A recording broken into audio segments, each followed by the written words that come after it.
అదరగొట్టే కారం రంగు రుచి ఆచి కారం పొడి. డిప్యూటీ సీఎం పవన్ కళ్యాణ్ పర్యటనలపై అటు పేరు నాని వ్యాఖ్యలు, తెలంగాణ మంత్రులు పవన్ కళ్యాణ్ మీద చేస్తున్నటువంటి వ్యాఖ్యల మీద ప్రస్తుతం మనతో పాటు ఎలమంచిలి ఎమ్మెల్యే సుందరం విజయ్ కుమార్ గారు ఉన్నారు.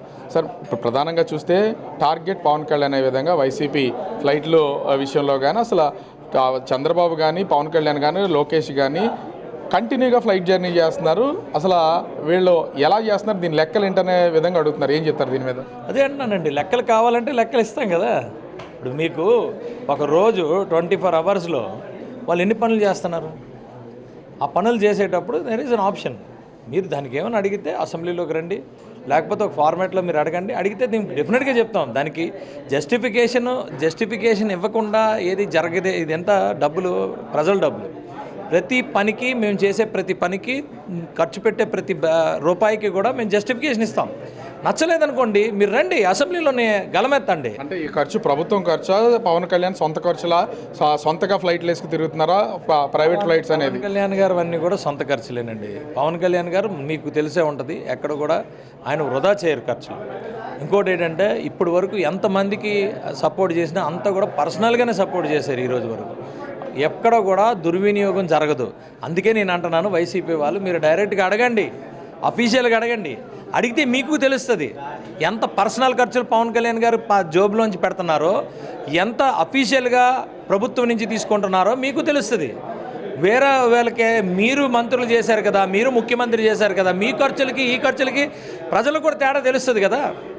నేను అడుగుతాను, మీకు నిజంగా చిత్తశుద్ధి ఉంటే మీరు అడగండి. అంటే పవన్ కళ్యాణ్ పర్సనల్గా తన ఖర్చులు పెట్టుకుంటున్నారా, లేకపోతే ఎవరన్నా అంటే పైకి కనిపించినటువంటి వ్యక్తులు ఈ ఖర్చులన్నీ భరిస్తున్నారా? ఎవరు ఉండదండి, అలాంటిది ఏమి ఉండదు. పవన్ కళ్యాణ్ గారి దగ్గర అలాగే ఉండదు. అంతా కూడా పక్కాగా ఆయన ఏ ఖర్చులు పెట్టినా ఏం చేసినా అంతా కూడా మీకు ప్రాపర్గా ఐటీలోనే డిక్లేర్ అయ్యి ఉంటుంది. ఎవ్రీథింగ్ ఉంటుంది. నేను అదే అంటున్నాను కదా, మీరు ఇది ఇట్స్ అన్ ఓపెన్ థింగ్. ఇప్పుడు ఒకసారి ఒక ఉప ముఖ్యమంత్రి అయిన తర్వాత it's open thing. Citizen of India అన్నప్పుడు ఇట్స్ అన్ ఓపెన్ థింగ్. మీరు అడగండి, మీ దగ్గర డిఫరెన్స్ తీసుకోండి. మీ దగ్గర ఏమైనా ప్రూఫ్లు ఉంటే మీరు పెట్టడానికి మీకు 11 మందిని ఇచ్చారు కదా అసెంబ్లీలో. 11 మందిని ఇచ్చినప్పుడు మీరు 11 మందితో మీరు దేర్ ఇస్ అ ఫార్మాట్ ఇవ్వండి. మీరు ఊరికే బయట ఎందుకు మాట్లాడతారని అడుగుతున్నా. అథెంటికేటెడ్గా చాలా ఇన్ఫర్మేషన్ ఉన్నప్పుడు ఆ అథెంటికేటెడ్ ఇన్ఫర్మేషన్ తీయండి. వీళ్ళు ఫ్లైట్లు ఖర్చులు పెట్టేస్తున్నారు, ఖర్చులు ఊడు ఖర్చు పెడుతున్నారు, జోబులోంచి పెట్టుకుంటున్నారా, అధికారులు గవర్నమెంట్ నుంచి పెడుతున్నారా, ఇవన్నీ ఉండాలి కదా. అంటే ఇక్కడ ముఖ్యంగా చూస్తే గత ప్రభుత్వ హయాంలో జగన్మోహన్ రెడ్డి ఎక్కడికి వెళ్ళినా కూడా తీవ్ర విమర్శలు చేసినటువంటి వాళ్ళు ఇప్పుడు ముగ్గురు వెళ్తున్నారు. డిప్యూటీ సీఎం మంత్రి అనేది వాళ్ళు చేస్తున్నటువంటి ప్రధానమైనటువంటి ఆరోపణ. ఈ ప్రజాధనం అంతా దుర్వినియోగం అవ్వట్లేదా అని వాళ్ళు క్వశ్చన్ చేస్తున్నారు. ముగ్గురే కాదండి, 24 మంది వెళ్తున్నారు. 24 మంది వెళ్తున్నారు. కానీ అందరూ కూడా పరుగులు తీస్తున్నారు. ఇక్కడి నుంచి అక్కడికి, అక్కడి నుంచి ఇక్కడికి, అక్కడ ఎలా పడితే అలా పని చేస్తున్నారు. జగన్మోహన్ రెడ్డి గారు ఏముంది, ఎప్పుడు వెళ్ళారు?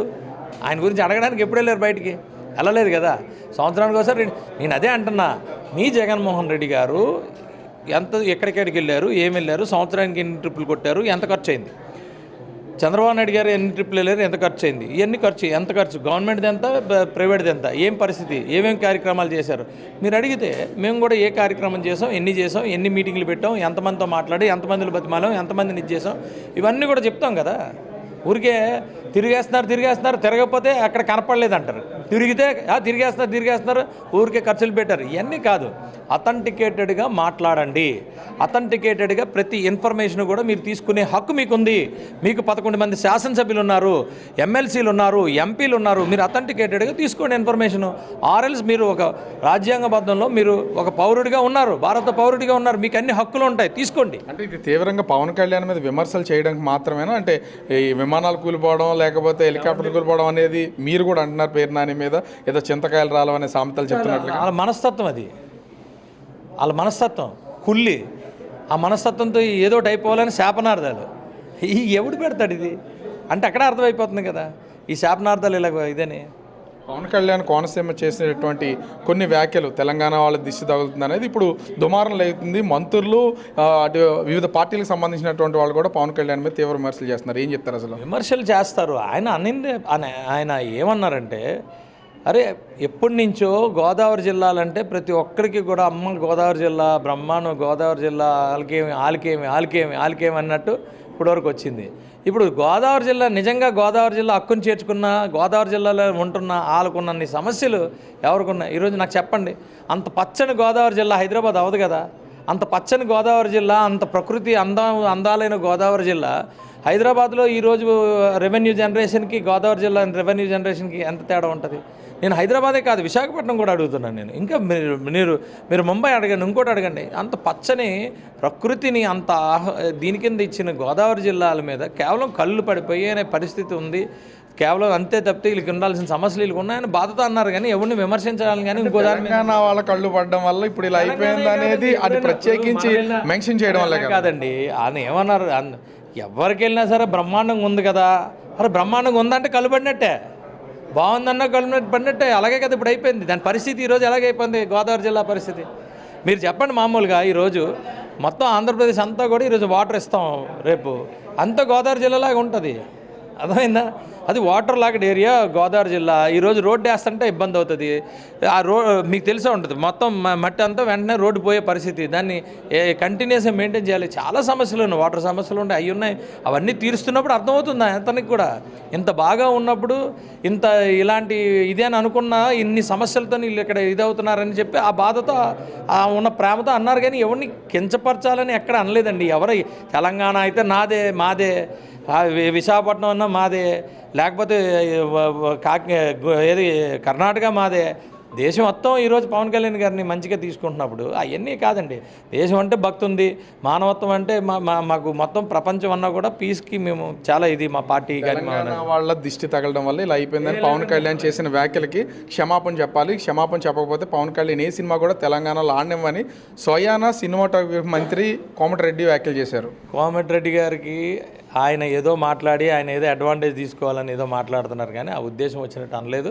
వేరే విధంగా దీన్ని వదిలేయాలి.